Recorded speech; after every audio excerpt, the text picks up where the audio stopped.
Fala, gente, voltamos aqui dessa vez para falar de Solo Leveling, episódios 8 e 9, que foram muito bons. O 8 foi o que teve mais mudanças. Quem vê o mangá consegue perceber facinho quais foram as mudanças e caramba, foram bastante. E esse 9 também foi muito bom. Teve uma mudançazinha meio que de leve, mas não é nada tão crucial assim. Mas bom, então vamos parar de enrolação, que eu quero falar bastante sobre esses dois episódios. Então se inscrevam no canal, deem um like, compartilhem o vídeo, apertem o sininho para não perderem nenhum vídeo e vamos embora. Bom, gente, o episódio 8, apesar dessas mudanças, não me chamou tanto a atenção, sim. Mas o que teve de mais importante mesmo, e eu quero falar primeiro sobre o episódio, depois eu vou falar sobre as mudanças. Bom, é o seguinte, antes, no episódio 7 eles consertaram o que haviam meio que desfeito. Eles colocaram agora a cena do protagonista aceitando a proposta do Jinro, mas ele colocou aquelas condições de colocar a gente só para encher tabela. Quem vai fazer mesmo as missões das dungeons vai ser o protagonista e o Jinro. E esse foi o ponto mais importante do episódio. E com certeza teve mais coisa. Também foi mostrando outros personagens, que foi o líder daquela primeira dungeon, daquela dungeon dupla, que aparentemente é um espadachim a princípio. De primeira ele é um espadachim, mas quando ele despertou como caçador, ele virou um mago. A Joe ainda tá se virando, porque ela ainda tá traumatizada com o que aconteceu. Ela ainda tá tentando se virar, mas tá meio barra pesada. E outra coisa também é aquele cara que falou que ia deixar o protagonista pra lá pra poder voltar pra família. Bom, ele realmente tem família, tem uma mulher, uma filha e bom, ele tá lá vivendo a vida dele. E bom, eu creio que isso sirva para desenvolvimento. Nesse episódio 9 foi aqui, serviu para esse desenvolvimento. Mas bom, tá lá e eles também recebem meio que uma mensagem para fazer uma dungeon.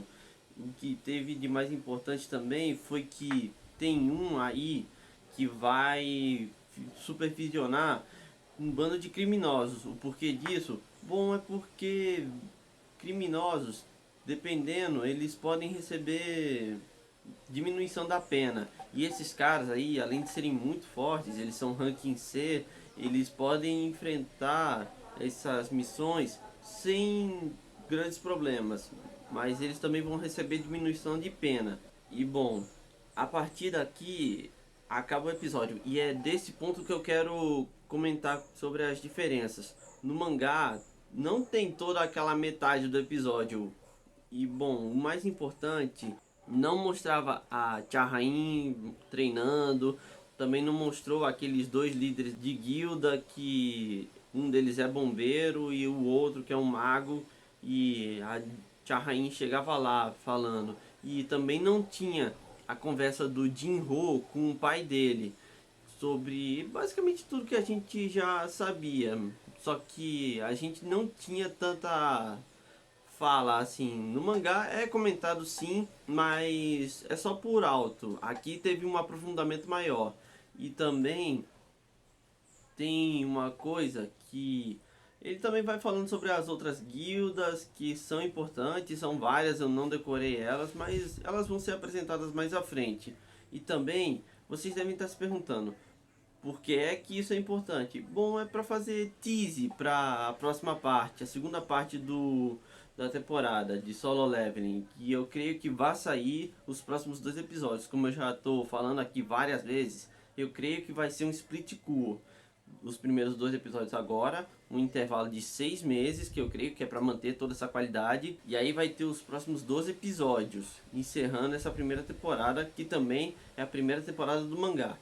Em mangás coreanos são divididos por temporadas. Eu quero que vocês se lembrem disso. E bom, não é só isso que foi. Tem um making off, eu vou tentar colocar aí na descrição do vídeo. Ou se não der, eu vou colocar o nome do making off aí para vocês verem. Que fala sobre a produção do anime. E bom, essa parte eu já me adiantando, é incrível, gente. Eu fiquei de cara quando eu descobri isso. Eu vou falar isso um pouco mais lá pro final do vídeo. E bom, O que teve também de interessante no mangá é aquele cara que vai supervisionar os criminosos.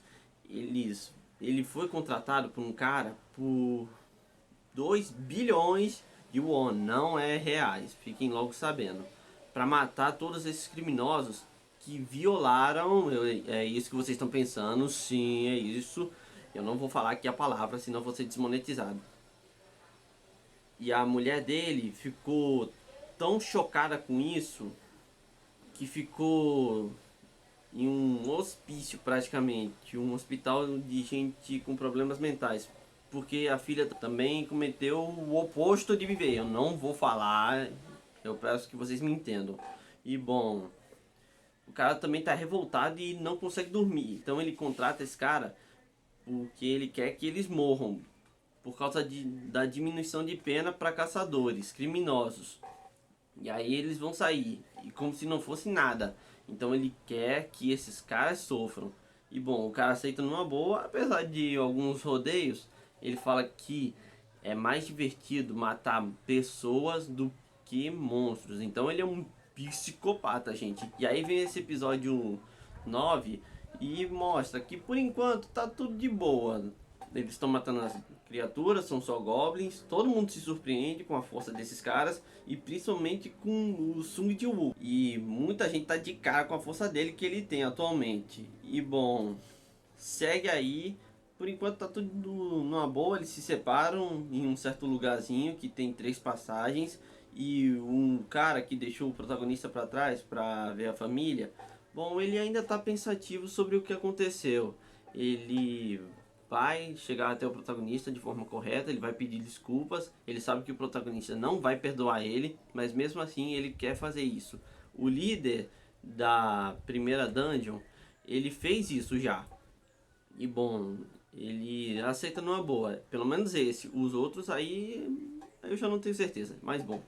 Segue aí e o cara se revela. Ele vai matar esses criminosos, na verdade vai torturar eles, deixar eles sangrando e depois matar. Pelo que ele próprio falou. Aí chega outros 2 do grupo do protagonista e aí vem esse cara matando esse pessoal. E aí vai matar eles também. Aí ouvindo os gritos, o protagonista vai até eles. Aí vê toda uma chacina praticamente. E um deles ainda tá vivo, aquele cara que abandonou o protagonista. Mas bom, nesse meio ele tenta se desculpar com ele tenta pedir desculpas. Ele diz que queria se desculpar com ele da forma correta, não dessa forma, já que ele tá praticamente morrendo, mesmo com a Joe-Rei tentando curar ele, não vai adiantar, ele vai morrer. Mas bom, o protagonista fala que ele tem que viver, não só pela família, mas porque assim ele pode ficar odiando ele. Então isso significa dizer que o protagonista não iria perdoar ele tão fácil assim. Apesar de que eventualmente ele poderia perdoar.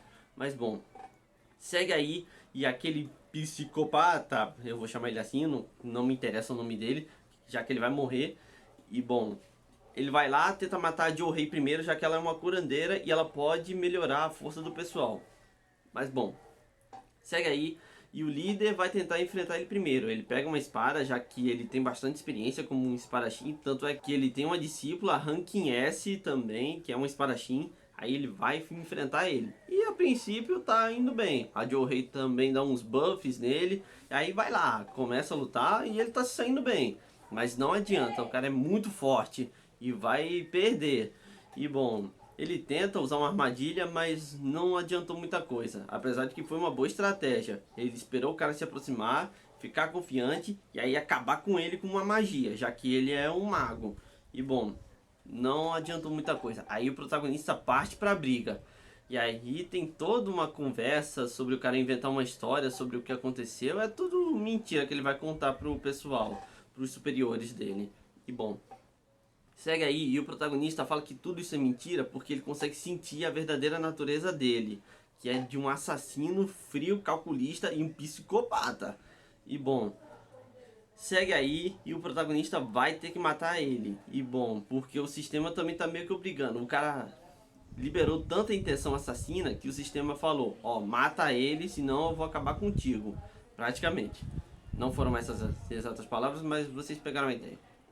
E bom, aqui entra outra diferença entre o mangá e o anime. No mangá, a Johei primeiro dá uns buffs pra ele, pra ver se melhora. E bom, durante a luta parece que a coisa tá muito equilibrada. A velocidade dos dois tá muito parecida, bem emparelhada. Então eles vão ter que disputar com mais força ainda. E bom, nesse meio todo, o cara ainda revela pro protagonista que ele consegue sentir que o cara tava escondendo a verdadeira força. E também ele fala que além de ser um falso ranker, que são pessoas que conseguem controlar o nível do ranking deles, o cara também revela que o protagonista já deve ter matado alguém. E bom, os dois ficaram meio que surpresos, mas já era esperado. Já que como ele próprio fala, e o líder da equipe também fala, aí nas dungeons, o que acontece aí, fica aí. Aquele senhor que contratou esse cara, a mesma coisa. E também aí só predomina a lei do mais forte. Então, não é de se surpreender tanto assim. Então, o cara também afirma que o protagonista também deve ter tido um segundo despertar. Muita gente ficou encucada porque é muito raríssimo. Apenas um pequeno punhado de pessoas tem um segundo despertar. E como eu já falei, a pessoa pode sair de um ranking E e possivelmente ir para um ranking A ou B. Ou quem é de ranking A pode ir para o ranking S. Ou pode ir para um nível superior. Mas aí eu vou deixar para a próxima temporada, que eu tenho certeza que vai vir.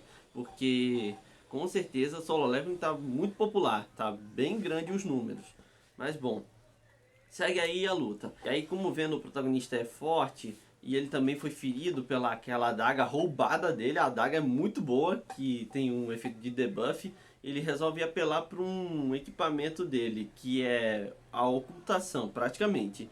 Ele consegue ocultar a presença dele e a intenção assassina dele. E aí acabou meio que dando um probleminha pro protagonista, mas não foi nada absurdo, até que o cara feriu o pé dele, então ele não vai conseguir se mover direito. Então ele usa a recuperação de status para poder enfrentar ele, já que a Johei não conseguiu curar ele, já que tá sem magia. E bom, a partir daí é só massacre. O cara ficou apavorado com ele e aí ele vai partir pro protagonista com tudo, até que ele usa a sede de sangue, que dá uma capacidade de debuff nele. Mas bom, segue aí. E cara, quando veio essa cena, no mangá já era legal, quando veio pro anime foi muito legal. A sombra saindo, chegando até esse cara e aqueles olhos do protagonista, como se fosse uma criatura de outro mundo saindo das sombras para atacar um bichinho. Cara, foi muito massa. Não tem trilha sonora, infelizmente eu queria que tivesse uma bem tensa para energizar ainda mais a cena, mas a ausência da trilha sonora para demonstrar o silêncio da coisa toda foi muito legal. E bom, o protagonista esfaqueia ele e aí danou-se. E bom, a partir daí o cara fica só falando coisas que a gente já deve saber, que ele não vai conseguir esconder a força dele daqui pra frente e que ele também perdeu uma parte da alma dele. O protagonista também sente isso. Quanto mais forte ele fica, mais ele vai perdendo uma parte dele mesmo. É só aquele negócio de mudança de personalidade que pode estar ocorrendo devido ao sistema. Mas bom, aí o protagonista também afirma que ele também perdeu uma coisa: raiva por gente ruim como esse cara. Mas bom, tem aqui outra diferença. No mangá, o pessoal ia até lá, o portal, para poder relatar o que aconteceu, enquanto um dos criminosos ainda estava vivo, estava só se fingindo de morto. Aí o protagonista pega esse cara, leva ele para a sala do chefão junto com ele para poder fechar a dungeon. E aí, bom, o cara morre praticamente. Ele achou que conseguiria se safar, mas não. O protagonista vai punir ele pelo que ele fez, pelo que aconteceu. E bom, ele que já estava lascado, não conseguia falar, já que acertou as cordas vocais dele, morreu. No anime, o protagonista vai, pega o líder e aí vai até a dungeon. E vai até o chefe da dungeon. E bom, depois disso tem só uma coisinha para eles resolverem. E outra coisa, aquele cara, aquele psicopata, já tinha conhecido o protagonista. Lá no segundo episódio, ou 3 mais ou menos, eu vou deixar aí na tela. Bom, ele conheceu o protagonista e achou que ele tinha um despertar duplo por causa daquele exame que fizeram nele. Mas bom, chega lá também o outro superior desse cara, que já suspeitava que ele era um psicopata, mas agora ele tem certeza. E aí ele perguntou, quem foi que matou o cara? Foi você ou Sung? Aí o líder resolveu tomar a culpa pra ele, já que o protagonista salvou ele, então ele tem o dever de retribuir o favor. E bom, acaba o episódio mostrando a Jo-Hei tentando mostrar aquele cristal mágico pro protagonista. Basicamente é como se ela pedisse pra ele chamar ela pra sair. E bom, acabou o episódio.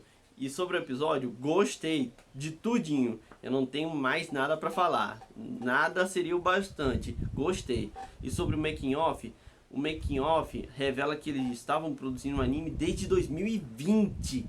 Cara, então isso praticamente quer dizer que eles têm o anime inteiro pronto. Talvez, eu não sei. Eu vou tentar colocar aí na descrição do vídeo. Pelo menos o nome do making off, gente. Mas bom, é isso, gente. Quem tá perdendo o anime, assista porque tá perdendo um grande anime. E a nível de curiosidade, o episódios 8 foi o que menos adaptou o capítulo. Como sempre, eu vou deixar aí na descrição do vídeo a quantidade de capítulos que eles adaptaram. E bom, é isso, gente. Fico por aqui. Se gostarem do vídeo, deem um like, compartilhem. E eu vejo vocês no próximo vídeo.